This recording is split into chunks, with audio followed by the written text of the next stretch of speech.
نعم، فازت برشلونة وفزنا كل شيء، لكن في هذا الفيديو سوف أفضح حقيقة أننا نعاني مع ريال مدريد في أكفس حالاتها، وأننا سوف نذهب إلى الإنتر منهكين.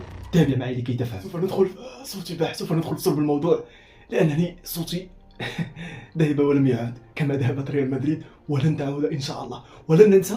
ولن ننسى. نعم، فازت برشلونة وفزنا وكل شيء. لن ننسى أن ريال مدريد في أسوأ حالاتها عذبتنا نحن البرشلونيين، وشفتم كلكم المباراة. وكذلك في هذا الفيديو سوف نتحدث عن كل شيء. لا ننسى غشهم في 4 ضربات جزاء في مباراة واحدة لم يعطوهم لنا. غش وراء غش، وغشهم وتجرؤهم على الحكم، ولا يريدونه أن يحكم المباراة وكل شيء.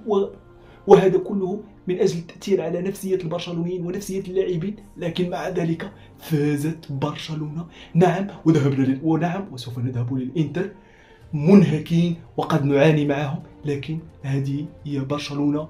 هذا هو الملكي الحقيقي. أريد كلكم الآن تنزلوا التعليقات، الكل يشارك معنا رأيه. ما رأيكم في المباراة؟ هل كان غش أم لا؟ أم أنا فقط كنت خاطئا؟